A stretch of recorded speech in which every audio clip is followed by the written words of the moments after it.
আসসালামু আলাইকুম। আসলে যারা মুরগি পালন করেন, যারা রানীক্ষেতের ভ্যাকসিন দেন নাই, ভিডিওটা তাদের জন্য।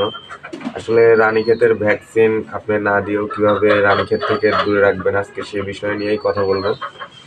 তো এই যে রানীক্ষেত ভ্যাকসিনটা দেখতেছেন, এই রানীক্ষেত ভ্যাকসিনটা হচ্ছে আপনার উপজেলা স্বাস্থ্য কমপ্লেক্সে পাওয়া যায়। 100টা মুরগির জন্য এটা কি একটা ডোজ।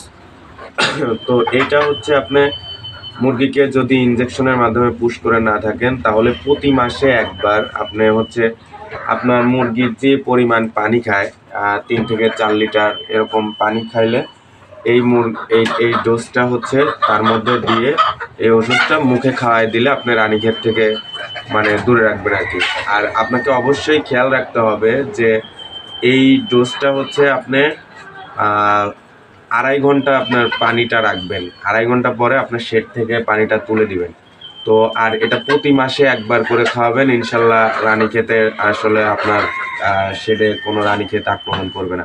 আমি আসলে রানীক্ষেতটা ইনজেকশনের মাধ্যমে পুশ করাই নাই, আমি হচ্ছে মুখেই খাওয়াই প্রতি মাসে। দেখেন আমার মুরগিগুলো আলহামদুলিল্লাহ সুস্থ আছে এবং ডিমও দিচ্ছে আর কি।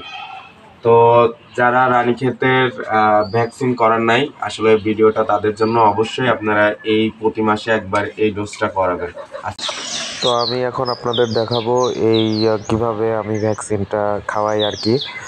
তো এইখানে 100 ডোজটা আমি 3 লিটার পানিতে মগ দিয়ে এখানে ডাইলুশন করে নিলাম। তারপরে এখানে আমি আমার মুরগির যে পানির পাত্র আছে সেগুলোকে এগুলা আস্তে আস্তে ভরে দিলাম। অবশ্যই আপনারা খেয়াল রাখবেন এই পানিটা যদি 2 থেকে 2.5 ঘন্টার মধ্যে না ফুরায়, মুরগি না খেতে পারে, তাহলে আপনারা অবশ্যই এই পানিটা উঠাই দিবেন।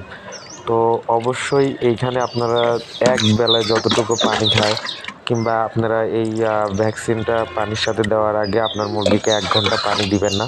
তো তারপরে এই ভ্যাকসিনটা যদি পানির সাথে মিশিয়ে দেন, মুরগি অবশ্যই খাবে। তো এখানে আমি আমার শেডে মুরগিকে ভ্যাকসিনটা দিয়ে দিছি। আপনারা সবাই দেখেন আমার সবগুলা মুরগি এই ভ্যাকসিনগুলো খাচ্ছে। এইগুলো আমার রানিং মুরগি, 2 মাস হলো ডিম পারে, আলহামদুলিল্লাহ সুস্থ আছে। তো মুরগিগুলা দেখেন আপনারা, সবগুলা মুরগি আস্তে আস্তে এসে খাবে। তো এইভাবে আপনারা প্রতি মাসে মুরগিকে যদি রানীক্ষেতের ভ্যাকসিনটা মুখে খাওয়ান, আশা করি সুস্থ থাকবে।